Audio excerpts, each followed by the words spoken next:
Buenas tardes, mañanas, noches, bienvenidos todos a Silencio Forrán, vuestro podcast de gente hablando de lo que le gusta, de gente dispuesta a participar en disertaciones largas, bien pensadas y sobre todo estudiadas sobre el tema de su elección. Bueno, al menos la elección del invitado, que yo pues no tengo nada que decir al respecto. Y hablando de invitados, aquí tenemos a el streamer anteriormente conocido como Daga de Games, la élite ya no solo rolera, sino también streamer de éxito. Incluso hay quien diría élite de escape rooms, que es la tostada pirata. Daga, ¿qué tal? ¿Cómo estás? ¿Cómo te encuentras? Bien, me encuentro muy contento, muy enérgico en el día de hoy por haber sido invitado a este maravilloso podcast que sin duda está marcando un antes y un después en el mundillo y que esperemos que la sesión de hoy esté a la altura de todas las anteriores. Yo creo, yo creo que sí que lo va a estar. Y antes de pasar al siguiente, bueno, a la siguiente parte del podcast, hay que hacer otro anuncio.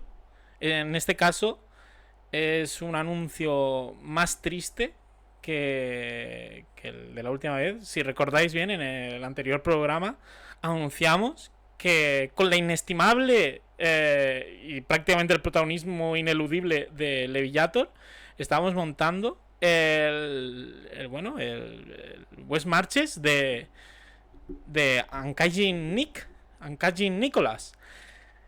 Por desgracia, se cancela. Hemos recibido pues lo que se conoce como un cease and desist por parte de una compañía que, pues mejor no mencionar, Critical Role, porque por lo visto van a hacer una nueva temporada o algo, su propio West Marches o algo así, y bueno, pues han decidido adoptar en exclusiva ese sistema y que por tanto nadie más puede hacerlo. Solo puede hacerlo pues Brennan Lee Mulligan y compañía. Así que siento anunciar que se cancela un proyecto en el que habíamos puesto muchísimo esfuerzo, una gran cantidad de ganas, y esto, sin lugar a dudas, es la decepción del verano. Es algo que nos ha dejado devastados. Lo que espero que no nos deje devastados es la siguiente parte de este podcast, que es, en efecto, tirar la moneda. Entonces, si vamos Antes de aquí. eso, no sé si has leído por ahí que dicen que se me oye bajito. En teoría te he subido. Vale, por Sí, si acaso. Que confirme el Levi, está en el chat. Sí, ya está bien. pero ¿acaso importa si ahora? Uy, espera. Hombre, Uh, porque si toso o algo se tiene que oír bien. vale. Espera un Claro. momento que se me ha ido a la mierda la pantalla. Vale. Perfecto. Pues vamos a tirar la moneda, a ver qué sale. Cruz. Muy bien. Pues nada, el programa de hoy,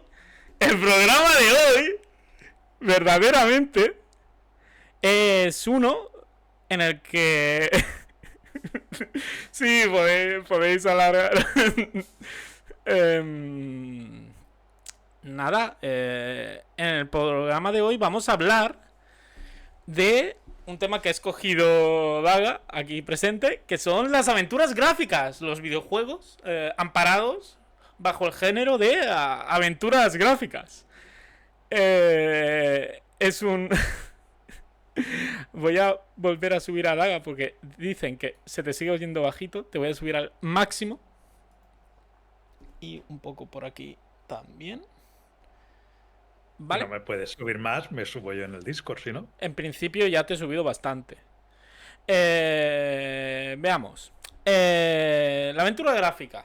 Antes que nada, como ejercicio ya para que la gente sea consciente de la calidad de lo que estamos aquí hablando, me he permitido diseñar una descripción extremadamente corta e insultante incluso sobre cómo definir este género. Como una definición cortísima, creo que son 1, 2, 3, 4, 5, 6, 7, 8, 9. Son una definición en 10 palabras de las aventuras gráficas, que seguramente vengan a mi casa a darme una patada, porque tela. Puedes ir pensando la tuya, pero mi definición de aventura gráfica es un género cuyo motor narrativo y mecánico es el diálogo textual. Vale. Con esto, ¿qué quiero decir? Dentro de esta definición entrarían todos aquellos videojuegos basados única y exclusivamente en el diálogo. Es decir, todas las visual novels aquí son aventuras gráficas. Todas. Aunque no haya que interaccionar en ningún momento con nada, eso sigue siendo una aventura gráfica. Todas las aventuras en que la única relación con cómo manipular el entorno y tal sea mediante cuadros de texto, aventuras gráficas. De hecho, me sabe mal porque yo creo que The Witness es una aventura gráfica, pero por desgracia con esta definición no entra The Witness. Así que estoy tirándome piedras a mi propio tejado, porque The Witness no hay diálogo directo al personaje principal o al jugador. ¿Tú qué opinas al respecto de esta definición? Me gusta cómo lo has definido, cómo englobas las novelas visuales, porque sí hay que reconocer que son una variante de las aventuras gráficas, están dentro del género. Eso me parece correcto. A mí me gusta definirlas con una frase más simple, más breve y que todo el mundo puede entender. Y es que para mí es como si fuera un cine interactivo. Está centrado en narrarte una historia, pero de una forma un poquito más dinámica, donde tú tienes la opción de pasear los escenarios, interactuar con los actores y de algún modo llevar la aventura, la historia a buen puerto. Entonces, considera... pero, claro, eso da poca libertad al jugador. Es decir, por ejemplo, el principal precursor de este tipo de aventuras, sobre todo en Occidente, bueno, en Occidente y en todo el mundo, básicamente, son las aventuras conversacionales. Es decir, literalmente mucho texto seguido y tú decías sí, no, o lo que sea. Y eso se basaba en los librojuegos de escoge tu propia aventura. ¿Crees que... Y claro, por un tema de recursos, las que recordamos como más memorables, en especial en Occidente, Monkey Island, todas las de LucasArts, etc, etc, etc, perdían ese elemento que te dejaba disfrutar que te dejaba libertad a la hora de escoger tu propia aventura. Entonces, es un sacrificio que se hizo en pos a que los guionistas pudiesen llevar a cabo su propia historia. Pudiesen mostrar la historia que ellos querían. Entonces, ¿tú crees que el hecho de que las historias como más clásicas como de Monkey Island y tal solo tuvieran un final los hace menos aventuras gráficas, o que cuanto la historia sea más straightforward, es decir, más directa, es más aventura gráfica. El género nació con ese tipo de juegos y de aventuras, que era todo un rail que tú tenías que acabar de enlazar las piezas del puzzle que estaban distribuidas y al final te llevaba al final único y esperado. Esa es, en su día, la definición de aventura gráfica cuando los orígenes. Que luego ha evolucionado y es mucho más flexible y hay más opciones, pero entonces era esa. Y además metió el hecho de que tú podías interactuar y abrió un campo, ¿no? Un enlace, como dices tú, los guionistas, a dejarte decidir en qué momento ese actor activaba cierto mecanismo, hablaba con cierta persona. Comprendo. Y no sé si empezar ya un poco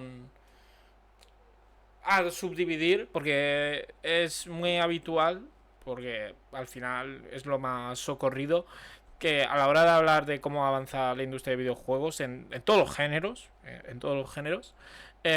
hacer esta diferenciación entre aventuras gráficas occidentales y orientales.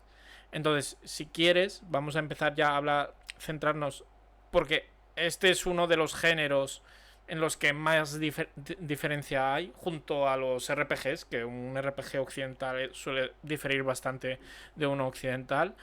Eh, Vamos a empezar primero a hablar de lo que nos queda más cerca, de esta vertiente occidental de las aventuras gráficas, y hablando sobre todo de las pioneras.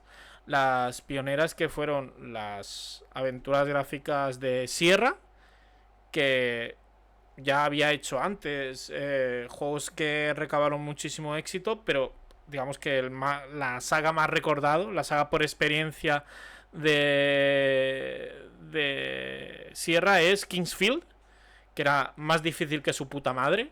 Es decir, no, yo no tengo tengo 0 unidades de ganas para volver a esto, de volver a probarlo. Y aparte de Sierra, el otro contendiente así fuerte de estos inicios fueron LucasArts, con, bueno, pues The Monkey Island, todo lo que vino después, Indiana Jones, Fate of Atlantis, bla bla bla bla bla. Eh, ¿Tú qué tal con eso? Porque tengo entendido que si tuvieras que elegir entre papá y mamá, arrojarías a la cuneta a papá y te quedarías con mamá, que sería LucasArts en esta metáfora. Para mí, LucasArts fue el pionero y gran representante de las aventuras gráficas. No han hecho una que no sea interesante y entretenida. Y de hecho, a día de hoy siguen siendo referentes y siguen publicando, sobre todo la saga Monkey Island, que es la que se hizo más famosa, y que sacaron la sexta edición de la saga hace, creo, un par de años. No, Sí, dos no hace años, mucho. una cosa así. Sí, O sí, sea sí. que lo siguen manteniendo viva, la gente sabe lo que es. Eh, lo que pasa, que sí que es cierto que ellos promueven más lo que es el videojuego como tal, ¿no? Un poquito más interactivo con esos puzzles, ¿no? La visión occidental que dices, cuando la oriental no deja de ser más texto y más inmersivo a nivel de relación, ¿no? De los NPCs, de la trama y demás. Así que, si te fijas, todo esto nace a raíz de que, hasta que llegaron los videojuegos, el ocio, pues podríamos decir que estaba dividido entre cine y libro, Hmm. a nivel de narración de historias para el espectador. Y llegó el videojuego y qué curioso que se divida en esos dos géneros y que los occidentales sean más como una película interactiva y los orientales un libro interactivo. Sí, sí, sí, es muy curioso también. Eso va, por supuesto, por filosofía de diseños. Pero sí, sí, es muy curioso Porque al final todo nacía de lo mismo. Hay que decir que, sobre todo las primeras aventuras de Sierra, estas que eran vectores,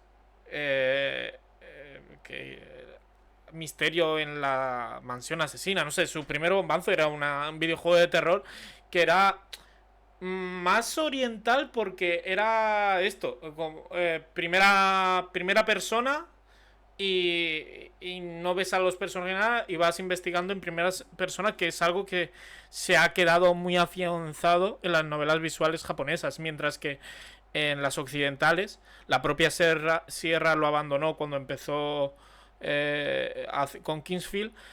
Digamos que la acción se desarrolla, o el punto de vista, mejor dicho, se desarrolla en un scroll lateral. Tú tienes tu panorámica y en un scroll lateral mueves a tu personaje de turno y vas interaccionando con el escenario mediante pues, unos objetos que vas encontrando. Tienes pues, cierta gestión de inventario y la mayor parte, sobre todo en esa época de resolución de puzzles, era con la combinatoria de objetos con acciones en el escenario o combinaciones entre objetos. Entonces es... ¿Me querías hacer boicot? ¡Qué hijo de puta!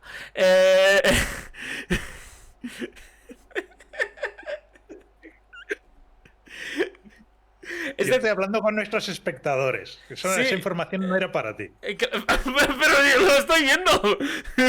No puedes ocultarme mi propio chat. No, pero no puedes verlo. Esto es un podcast. Sí, lo puedo ver. Nada en mi manifiesto me impide verlo.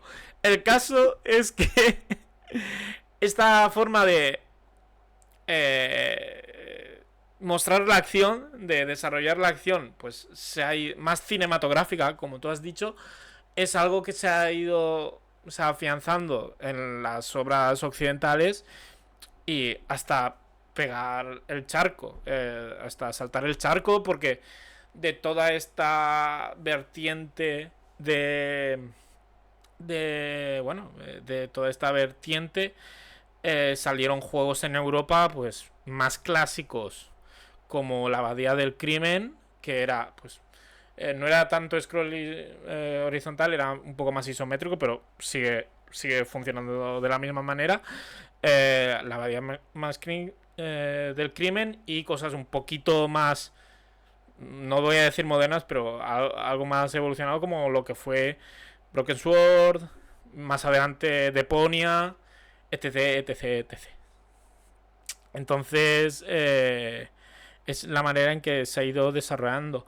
Aparte de LucasArts, ¿qué otras aventuras gráficas occidentales te han marcado? Aparte de LucasArts, la verdad es que siempre he sido bastante fan de lo que han hecho ellos. Fuera de ahí, no diría que hay otra empresa, al menos en la evolución y por la misma época. Algún juego suelto sí, pero a lo mejor el equiparable, moviéndonos ya, pegando un salto en el tiempo de los orígenes a la actualidad, lo que son las sagas Telltale, me gusta. ¿Tú crees, espero que sí, que David Cage ha hecho un daño irreparable a la industria del videojuego y debería entregar las armas y entregarse a la justicia?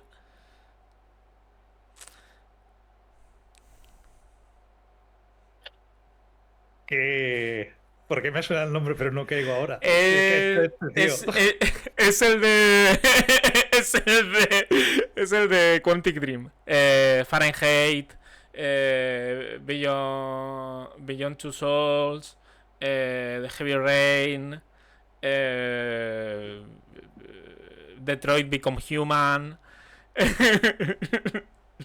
Y Fahrenheit me gustó.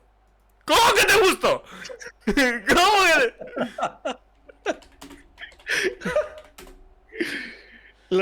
No los demás. ¿Cómo que me gusta? Las otras a lo mejor son un poco hay cosas muy forzadas, incluso momentos absurdos y lógicos, pero a mí Fahrenheit me gustó. Pareció bien, historia bien. Bueno, vale, de acuerdo. Todo el mundo tiene derecho a su opinión. En este programa, como veis, aceptamos todas las opiniones, por muy equivocadas que estén. Entonces, David Cage, te mataré, te encontraré y después te quemaré vivo. No vas a escapar de mí. El caso es que David Cage es el pionero en esto que se acabó convirtiendo en las... Es un término un poco despectivo, pero para mí no me lo parece. En estas películas interactivas. Aquí ya vino él y dijo: esto va a ser películas interactivas. Lo que llevó a la creación de estudios como Telltale, con The Walking Dead, The Wolf Among Us, tal. Y cosas más que a mí me gustan menos, porque es de miedo, básicamente. Como el Until Dawn. Y el estudio que lo lleva, que no me acuerdo ahora del nombre, la verdad. Quiero decir, no me interesa tanto, porque todo lo que han hecho son videojuegos de miedo, películas interactivas de miedo que consisten en hacer jumpscares asquerosos. Entonces, por favor, deja de hacer juegos de miedo, hacer juegos de otras cosas. No lo sé. No recuerdo jumpscares en Fahrenheit. No, en Fahrenheit no. Es decir, Quantic Dream nunca ha hecho de miedo. Ha hecho muchas tramas que podrían ser de películas de 4 de la tarde, de Antena 3. Pero los que son pelis de miedo son la gente de Until Dawn. Que ahora mismo no me acuerdo, no lo he... no me ha preguntado no me he preparado cuál era el nombre del estudio. Pero bueno, ¿por qué la gente está rajando de mí en el chat? Pero sois horribles. No tenéis gusto. No tenéis gusto. Si os gusta David Cage, si os gusta Until Dawn, por favor, fuera. No podéis decirme que no lea el chat. Until Dawn no lo he jugado, pero se puso tan de moda que había muchos directos y al final me spoileé de todo. Claro, sé más o menos cómo funciona y lo que ocurre. Y no deja de ser, pues eso, la tendencia a los telltales de una historia con finales alternativos según a decisiones. Es una aventura gráfica muy simplificada. Sí, ha ido sí. tendiendo la actualidad. Y es por eso que agradezco la presencia de aquí ahora voy a pecar de polla vieja insufrible. Todavía más, porque estar rajando ahora mismo 20 minutos sobre aventuras gráficas, pues por lo visto no es lo suficiente polla vieja. Quiero poner un poco en valor la empresa de videojuegos The Wyatt A Games, que es una empresa actual que está haciendo videojuegos, aventuras gráficas retrofuturistas, es decir, lo que viene siendo su aspecto, casi todo es pixel art, y la forma de jugar, que prácticamente, sobre todo las primeras iban también con comandos, son muy reminiscentes de los clásicos, de los primeros de LucasArts, pero con alguna... Es decir, son de polla vieja, pero no mucho. Es decir, hay algunas... ese toquecito de clunky que tenían las antiguas aventuras gráficas, como que lo mejoran. ¿Saben qué desesperaba a la gente jugando al primer Monkey Island, ¿no? O que veía que no funcionaba, y todo está más suavizado, funciona como un tiro, y son historias verdaderamente increíbles. Yo recomiendo muchísimo la saga Blackwell Legacy. Son 4 juegos, si no me equivoco, todos ellos maravillosos, muy emotivos. También tiene historias de ciencia ficción, videojuegos de ciencia ficción maravillosos, como Gemini Rue, que están comentando por el chat. También tienes Resonance, tienes Primordia. es una vuelta a los clásicos, pero ese tipo de nostalgia de... Es una vuelta a los clásicos, pero no son en verdad... No se juegan como los clásicos. Se juegan como tú recordabas que se jugaban a esos clásicos. Tienen todas esas mejoras en calidad de vida que dices, ah, pues sí, es como jugar a un clásico, pero en verdad es muchísimo mejor. Porque no nos engañemos, los videojuegos envejecen. Y hay algunos pues que pues, envejecen mal, o mejor o peor, y bueno, hay que tenerlo en cuenta. He de decir que ha habido muchos remasters de estos que sacan juegos clásicos y que te dan la opción de cambiar con un botón vista antigua, vista actualizada. Y muchos me gustan más con el estilo clásico que el lavado de cara, este supuesto que les hacen, ¿eh? Como que pierden, incluso pierden encanto, por supuesto, pero es que además pierden, no sé, parece como todo de cartón, muy Eso simple. te lo concedo. Yo voy más un poco desde el punto de vista mecánico, de que ahora mismo casi todas las aventuras gráficas son de click and point, y eso al principio pues no había que poner comandos, y quieras que no, era un poco más pesado. Pero tienes razón, porque yo he jugado al Broken Sword, también tiene este botón de pasar al estilo visual clásico al moderno. Y aparte de lo increíblemente racista que es el mapa mundi de ese videojuego, es cierto que en algunos escenarios la versión nueva se carga la luz. Así explicado es un poco tal, pero digamos que ciertos elementos de pantalla en el videojuego, viéndolo en el arte original, se nota algunas cosas que están puestas para que se vean. Es decir, que tiene una función práctica el entorno, el dibujo de fondo, que en la versión nueva no lo ves bien porque el objetivo no es que sea práctico, es que sea bonito. Y entonces eso te lo puedo conceder. Te lo puedo conceder.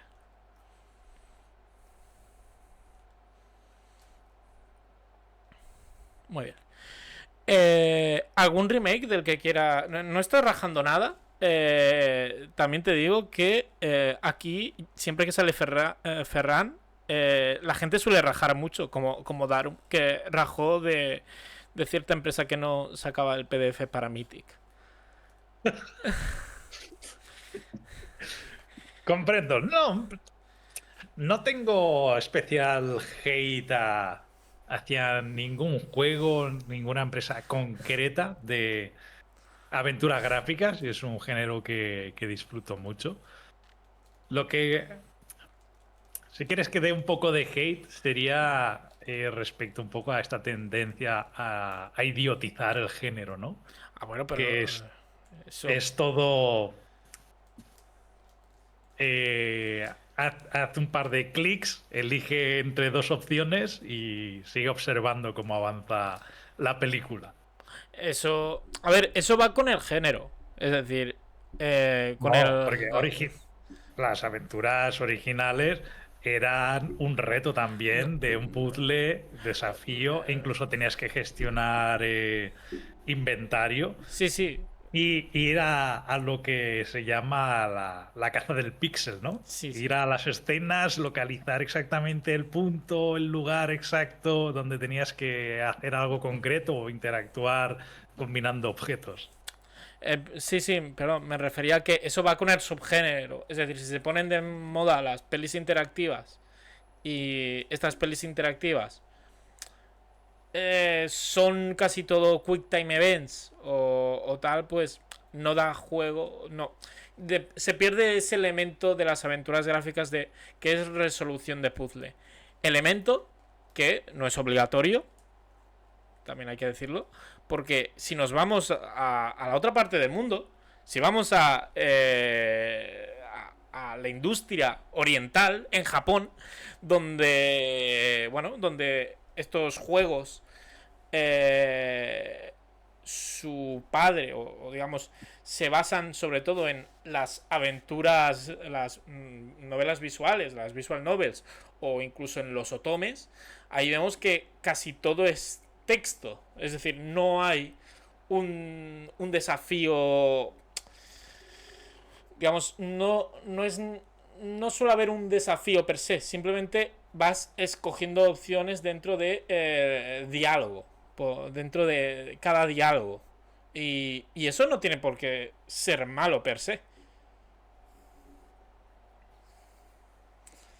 Bueno, también te digo que es algo que ya estuvo en los orígenes, esto de los QuickTime y películas interactivas. Que yo recuerde, el primer juego de este estilo, y que también era de los 80, el Dragon's Lair, creo que se llama. Hostia, pero eso era horrible. Sí, sí, pero era terrible, pero era una peli interactiva. De dibujos animados de un caballero que se adentra a la mazmorra a dar caza al dragón. Y era escena tras escena, quick time, de elegir el botón correcto. Y ya está. Pero, claro, es que según la definición que he dicho en el primer programa, el Dragon's Lair no es una aventura gráfica. Recordemos la definición que he hecho al principio del programa. Género cuyo motor narrativo y mecánico es el diálogo textual. Vale, cierto. No hay. El Dragon's Lair no. Pero es algo que está saliendo al mercado ahora, que se considera aventura gráfica, es eso. No, porque hay mucho diálogo ahí. Es decir, en Until Dawn, en Telltale, en estas películas interactivas como Detroit Become Human, hay mucho diálogo y mucha elección dentro de ese diálogo. Lo que sucede, hay siempre un diálogo entre el protagonista y otro personaje en el que tú eliges, o al menos te dan la impresión de que eliges, porque hay algunos que no, algo que es lo que va a suceder a continuación. El Dragon's Lair no pasa eso. En Dragon no hay texto, o sea, hay una trama que la ves conforme avanza, pero no tienes elecciones más que sobrevivir, ¿no? Atención, Entonces, sí. aquí me van a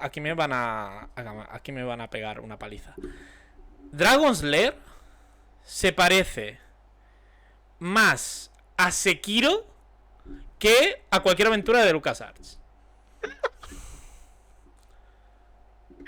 Dragon's Lair es el origen de los Souls.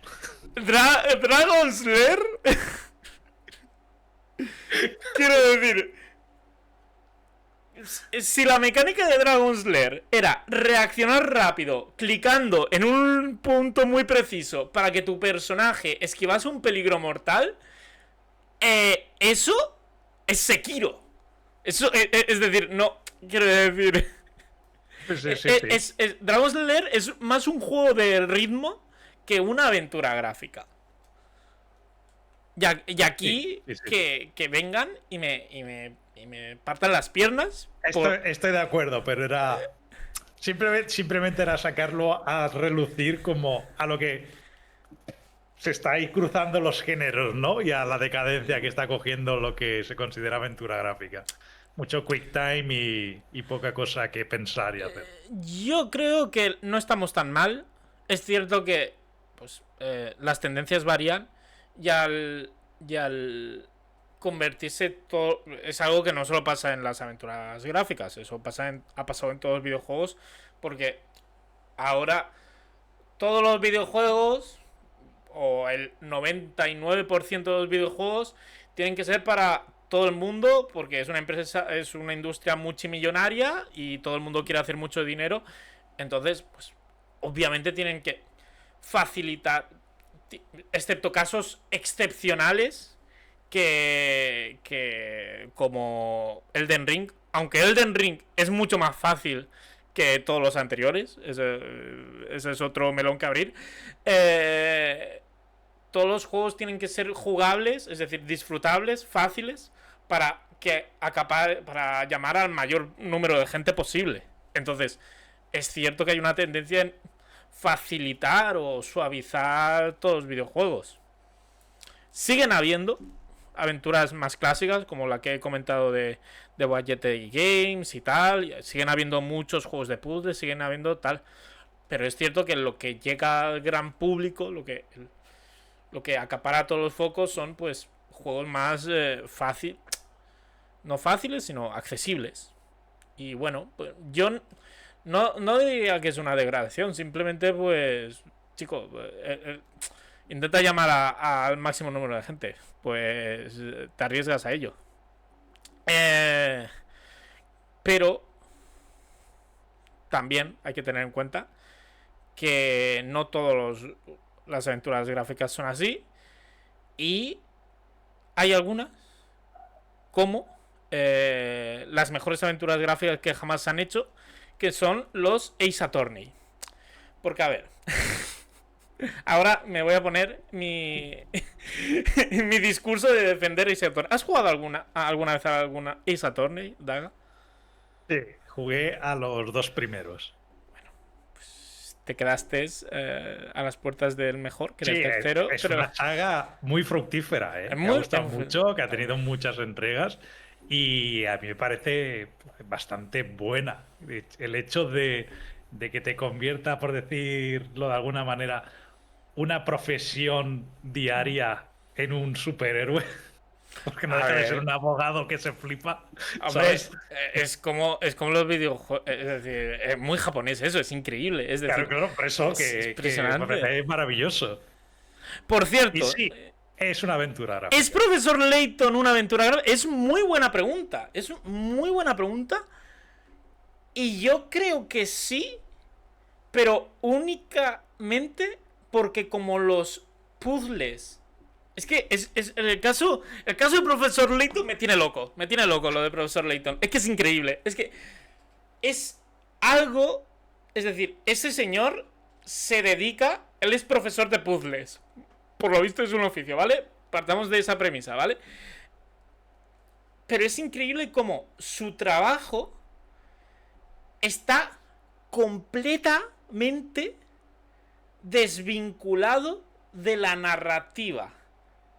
Es decir, es un juego en el que hay puzzles. Pero... Sí, pero también hay texto. Pero, mucho. Pero es que ambas cosas, salvo en el 1% de los puzzles, no tienen nada que ver. Es decir, podría ser, si fuera... Está muy en el límite, porque si fuera un juego de solo texto, sería una aventura gráfica. Si fuera... Y los puzzles es una adición que meten... Y que lo convierte en menos aventura gráfica. Es increíble. Es que es impresionante lo de Profesor Layton. Es una saga que me encanta. Si nos ponemos purista, todo es una aventura gráfica mezclada con un subgénero. A ver, sí, pero mira, aquí me está utilizando mi argumento Levi, que me dice que es como el Witness. El Witness no es lo mismo, porque en el Witness el The Witness, el diálogo que hay es con el jugador, que es una forma de diálogo, pero es un diálogo a través de los puzzles.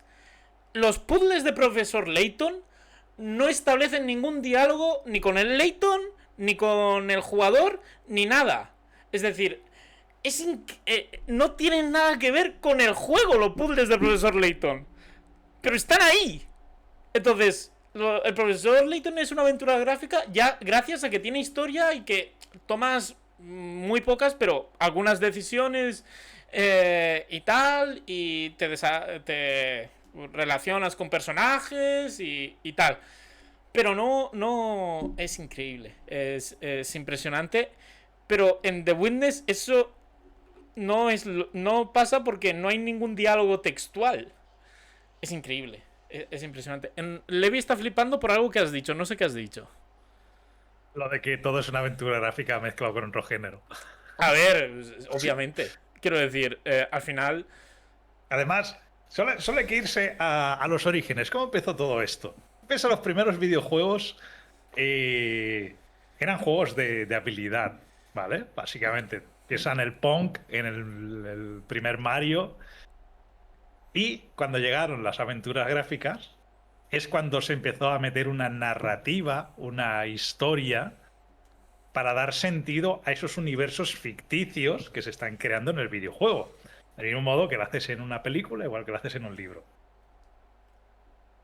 Y a partir de ahí, todos los juegos, la inmensa mayoría, lo digo, pues no voy a decir todos porque es mentira, pero la inmensa mayoría, siempre te crean un universo propio que a lo mejor no te lo narran con texto, pero piensa, por ejemplo, el Elden Ring te da mucho lore sin, sin mostrártelo visualmente, sin dártelo a leer, sino por cosas que ha pasado, por algún enlace de un enemigo con otro que se juran que se van a matar. Todo hay subtramas y cosas ocultas por todos lados. Y eso viene a raíz de dejamos de que sea un muñequito de habilidades a que sea una historia interactiva. Yo es que creo que... Perdón. El purismo es algo que no existe. En el sentido de que el por cómo se desarrollan los videojuegos, cómo se ha ido desarrollando en la historia el desarrollo de videojuegos y todo eso, siempre se... Existen casos muy especiales como el diseño por sustracción y las cosas de Fumito Ueda y todo lo que tú quieras. Pero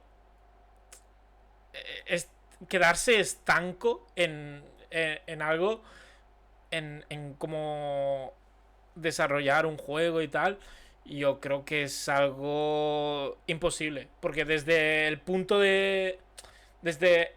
Si asumimos que hacer los videojuegos es un acto de creación cultural, por así decirlo, tú en ese momento ya estás admitiendo que puedes coger referencias de otros sitios, puedes coger mecánicas de otro, o que hay un legado o unas enseñanzas anteriores o unas experiencias que te combinan, que te impulsan a cogerlas y hacer algo con eso de nuevo. Entonces,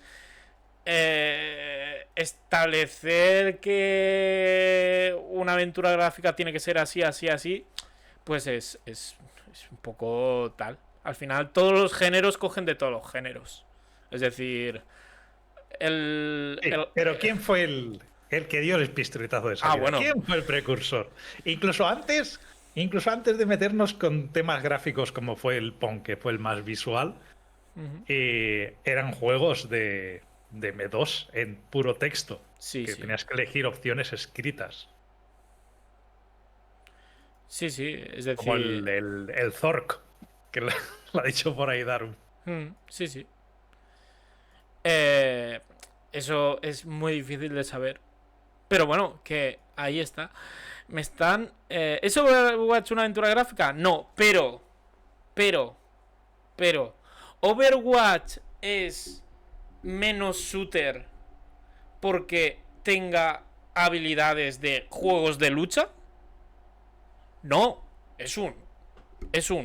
Lo que se acabó por conocer es un Hero Shooter, es un juego de disparos que, pues, se apropió de otras cosas. Es decir, no puedes querer de que un género sea eso para siempre. Siempre va a estar cogiendo de aquí, de allá, de tal, y siempre va a ser aventuras gráficas con cosas, shooters con cosas, cartas con cosas.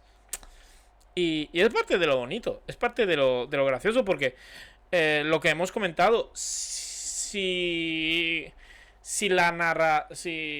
los juegos de las aventuras gráficas japonesas se hubiesen quedado estancadas en las visual novels, en los otomes, los juegos de citas y tal, y no hubieran cogido cosas que se estaban dando en Occidente, como gestiones de inventarios o puzzles, cosas más que no eran tan típicas de ahí, no tendríamos Ace Attorney, no tendríamos Danganronpa, no tendríamos Zero Time Dilemma y otros tantos juegos que están ahí y que le deben mucho a muchas influencias. Que por cierto, Ace Attorney, qué juegazo que es que me cago en Dios. Así, Attorney definió el futuro de mucha gente. de Josechu, por ejemplo. Un saludo a Josechu. Allá donde esté Josechu, le tiene secuestrado a Ari en su sótano. Le está ahí escribiendo fichas de Aretuza. Pobre chaval. Mucho ánimo. Y eso. Quiero decir, curiosamente, gracias a Ace Attorney, puedo hacer el meme este de: si me dieran $1 por cada abogado que ha participado en un juego de lucha, tendría $2, que es poca cantidad, pero es pero es curioso que haya pasado 2 veces, porque en el Marvel vs. Capcom sale Hulka y sale Ace Attorney y sale Phoenix Wright. Es increíble. Y obviamente el mejor es Phoenix Wright. Sí. Es increíble. Es el mejor juego. Ay, y bueno, lo que nos lleva, claro, a la discusión que había antes de nada de juegos japoneses, aventuras gráficas japonesas. ¿Tienes alguna preferencia? Aparte de Ace Attorney, ¿has probado alguna más? No, la verdad es que la oriental no me llama tanto. He probado pocas cosas. Y toda esta influencia de estas visual novels que se ha ido transmitiendo a la escena indie, porque al final hacer una visual novel en tema de recursos es sencillo, con muchas comillas, con todas las dificultades que conlleva hacer un videojuego, pero es sencillo porque, quiero decir, normalmente es texto, imagen y texto, como el PowerPoint de Levi, que el PowerPoint de Levi en efecto es una aventura gráfica. Y nos ha dado joyas actuales como Slay the Princess, que bueno, es una aventura gráfica pues que ha cosechado mucho premio, que aquí hay gente que es muy fan, o Doki Doki, Doki Doki tuvo un boom. Sí, increíble. Yo de ese estilo que haya jugado y me gustó algunas, fueron también las que hay de vampiro. Exacto, ¿cómo se llamaba? Bloodman, no me acuerdo. Que Darun diga el nombre, estará por ahí. Vampiro la Mascarada, y luego tienen el subtítulo, ¿no? Night Road, Coteries de Nueva York y Eso. Y cosas así. Que unas son un poquito más gráficas, ¿no? Típico imagen estática del personaje que está hablando y abajo el texto. Y otra que es un libro. Literal, es un libro, elige tu propia aventura y ya está. Es que eso es un juego. Eso es una aventura gráfica. De hecho, Umineko es una aventura gráfica, es una visual novel japonesa, en que literalmente no tomas ninguna dirección. En Umineko solo es una increíble cantidad de texto durante, creo que son 4 juegos o una cosa así. No lo he jugado porque tal. Pero es una novela gráfica, es una visual novel, y al ser una visual novel es una aventura gráfica. Porque la manera, a pesar de que estás desde el punto de vista de un protagonista, es este punto de vista japonés de en primera persona, y vas viendo, pues, encontrándote a gente y tal. En verdad el juego no está hablando al personaje que llevas. El juego está hablándote a ti. Y eso es parte del diálogo. Es decir, cuando... Juega un poco con la cuarta pared. Claro, cuando yo digo que una aventura gráfica es un género cuyo motor más narrativo y mecánico es el diálogo textual, no digo diálogo entre personajes del juego necesariamente. También puede ser que el juego, mediante su texto, te esté hablando a ti. Como por ejemplo el Stanley Parable. Stanley Parable es una aventura gráfica en la que tú llevas a una persona, pero Qué loco es ese juego. pero no llevas, es decir, el juego no habla a esa persona, el juego te habla a ti. Y eso mola mucho, eso está muy bien. Y eso es una aventura gráfica. Así que, aunque no tomes ninguna decisión, aunque no hayan varias opciones de decir algo, aunque ni siquiera tomes una mísera decisión en todo lo que dure la aventura gráfica, sigue siendo una aventura gráfica. Así que, jódete, Darum. Vampire Reckoning of New York es un juego, es una aventura gráfica. Y si no lo puedes asumir, pues lo siento mucho. Y aunque no la sumas, no se ve el chat en el directo, así que da igual. Nadie se va a enterar. Da igual. Sé que lo importante es que lo siento. ¡No! El Portal no es una aventura gráfica. Porque el motor mecánico no es el diálogo. Son las físicas, son los portales.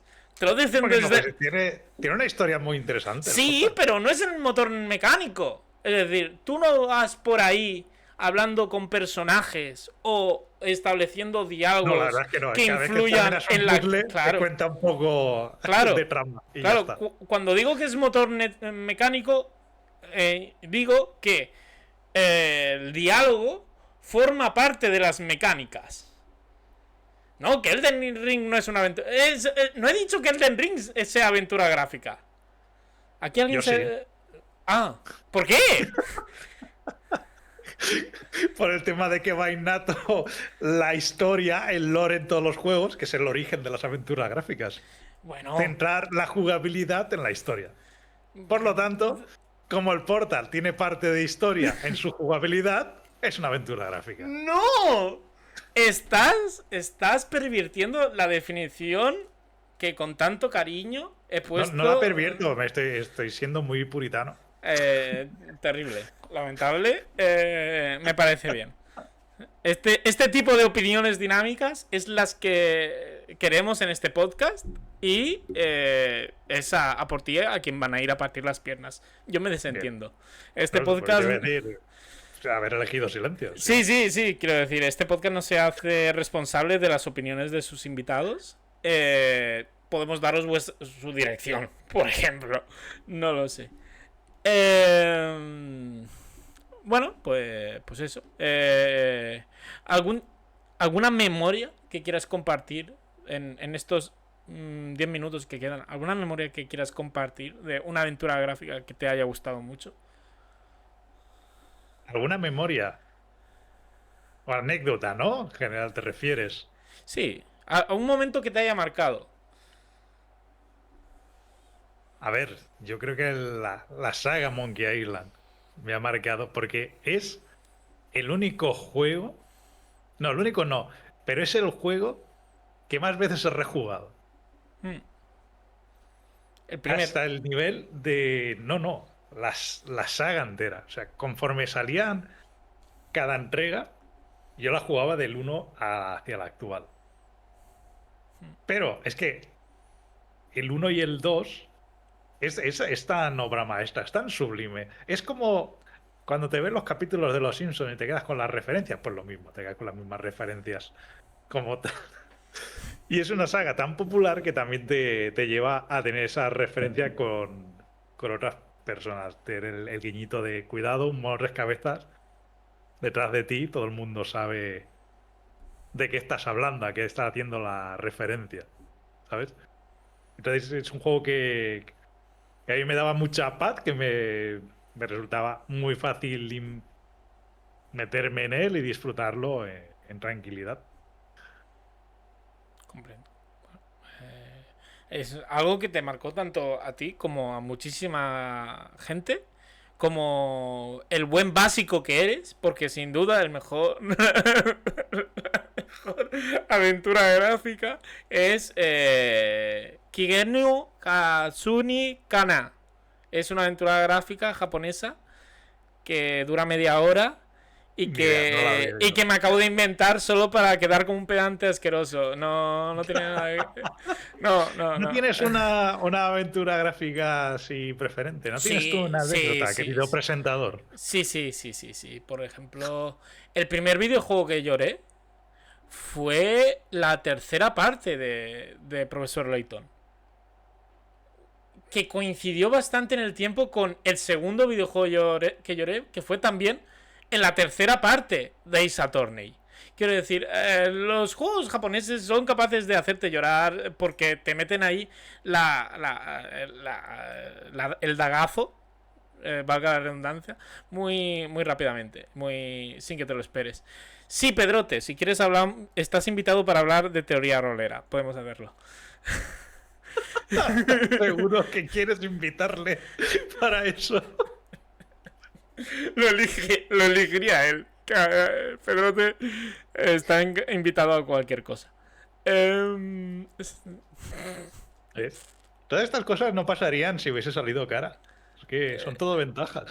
pues, chico, yo no hago las normas. Literalmente sí las hago. Quiero decir. ¿Lo ves? Pedrote lo ha captado. Pedrote ha captado la belleza de que salga el silencio.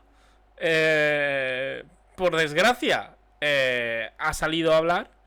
Y ha salido a hablar de aventuras gráficas. Y ha salido a hablar de... joder, cómo mola los Ace Attorney. Por favor, jugadlos. Aunque los de Capcom son unos desgraciados. Capcom, te voy a rajar las piernas. Voy a encontrar donde vives, señor Capcom. Y te voy a quemar el puto chiringuito. Porque no han sacado las traducciones de... Es decir, Ace Attorney es una saga que originalmente salió en la Game Boy Advance. Pero ahí solo salió en Japón. La versión internacional es la que publicaron en la Nintendo DS. Esa saga la sacaron aquí en España con una traducción increíble, espectacular, memorable. Pero ahora en el remaster que han hecho para PC, con gráficos mejorados y tal, no han mantenido la traducción. Solo lo puedes jugar en japonés o en inglés. ¿Por qué? Porque Capcom no quiere... Es decir, el juego de la DS, la traducción la financió, la pagó Nintendo. No la pagó Capcom. Entonces Capcom no quiere ni pagar a Nintendo por la traducción vieja, ni pagar para hacer ellos una nueva traducción española. Así que Capcom, cómeme los cojones, métete tus Monster Hunter por el orto y de paso Resident Evil también. De esos Monster Hunters que son como el FIFA, pero de cazar bichos. Yo no quiero... Lo atacan cada 2 años, no se llevan ningún premio y ahí están. Yo no quiero menospreciar al público de los Monster Hunter. Pero chicos, ¿qué os pasa? ¿Estáis bien? ¿Necesitáis un abrazo? Por favor, dejadlo. No está tan bien. No está bien. Quiero decir, estáis Ferran matando. nos dará el abrazo. Yo creo que hay un... Me pasa una cosa. Me pasa una cosa que es algo que es superior a mí. Que es que yo a los MMOs no puedo. Es decir, lo he probado, lo he intentado, he jugado a muchísimos MMOs. Pero yo personalmente no puedo. Porque el grindeo es una cosa que atenta contra mí de manera espiritual. Es algo que me bloquea en el disfrute de cualquier experiencia. Entonces, juegos que se basan única y exclusivamente en grindear, como Monster Hunter, como Diablo, como acciones RPG como Torchlight y tal.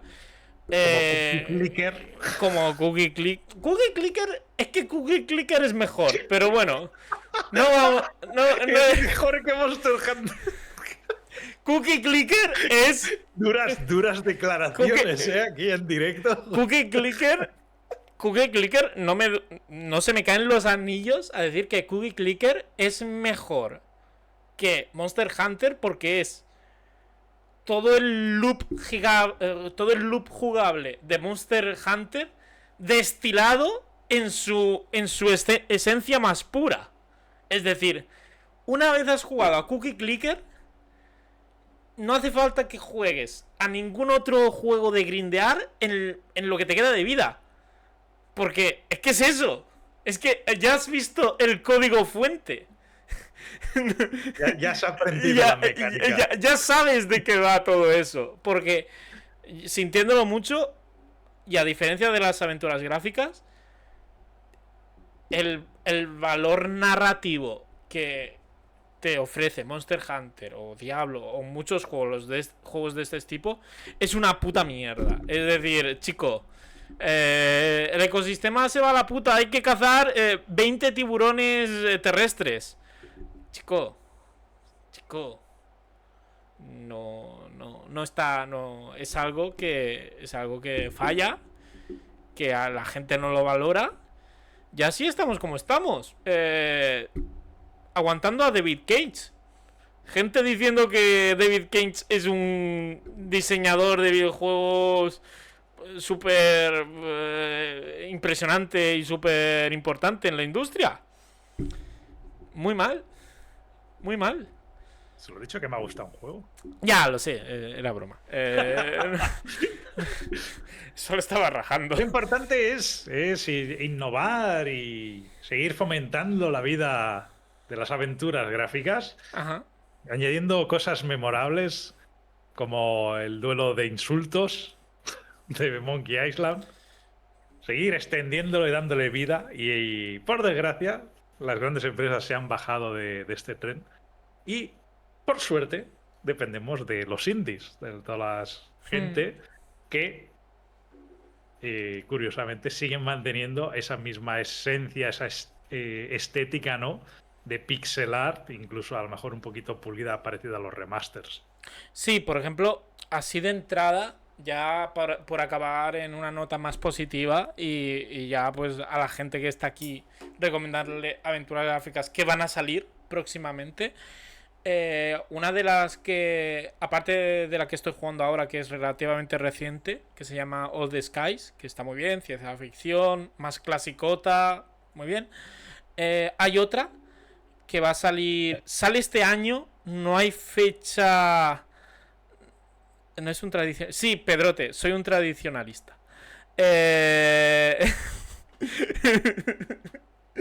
Es como, en vez de Dios, patria, fueros, es inventario, menú conversacional, rato, click and point. Por recomendar una aventura gráfica que va a salir este año, no hay fecha 100% confirmada, pero está muy bien. Salió la demo, creo que tú la probaste, Daga. Dispatch.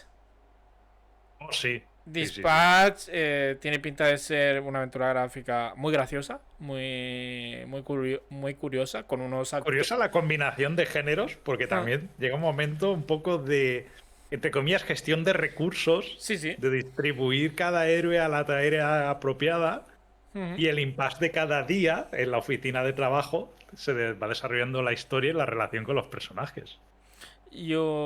Está bastante bien. También podríamos hablar de decepciones. Quiero decir, yo hace poco me empecé el Digimon Survive. El Digimon Survive, hay una parte de Visual Novel. La parte de Visual Novel de Digimon Survive es una mierda. Me parece lamentable. Pero bueno, tenéis Dispatch. Va a salir este año. Lo recomiendo porque lo que he probado y lo que se ha enseñado está muy guapo. Está bastante guapo. Y All the Skies de Budget Day Games también ha salido este año. Creo que el anterior, quizás, no me acuerdo ahora mismo, pero creo que este año está muy bien. Y cualquier cosa de Budget Day Games, que está bastante bien. Y si tengo que hacer alguna recomendación, no seáis como Darum. Dad una oportunidad a todos aquellos juegos que sean única y exclusivamente texto. Porque eso no solo es un videojuego, sino también una aventura gráfica.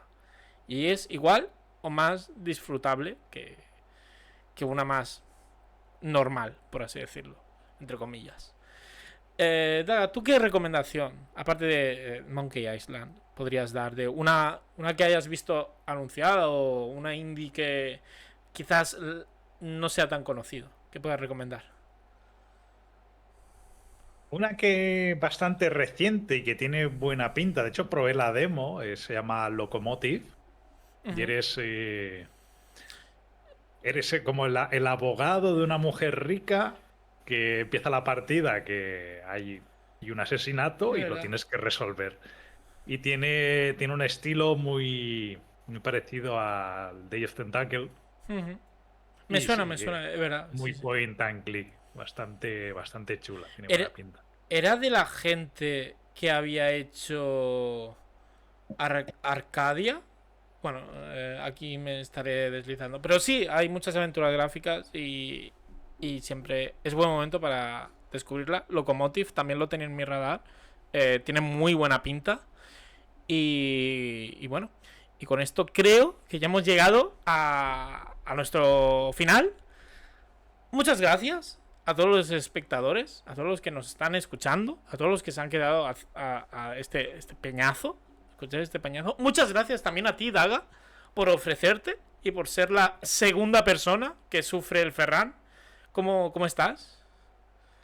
Me siento por un lado decepcionado porque quería hacer cosas en el silencio, por otra afortunado por ser uno de los pocos que va a aportar sonido a este podcast y nada, deseando que tengas mucho éxito en esta carrera tuya de silencio, Ferran, y ansioso por ver próximos invitados y nuevas temporadas. Hombre, por supuesto. La segunda temporada ya está cocinándose. Es mucha indiscreción preguntarte qué pensabas hacer durante la hora de silencio, si tocaba. Voy a empezar Quería, a preguntarlo. Voy a empezar a preguntarlo.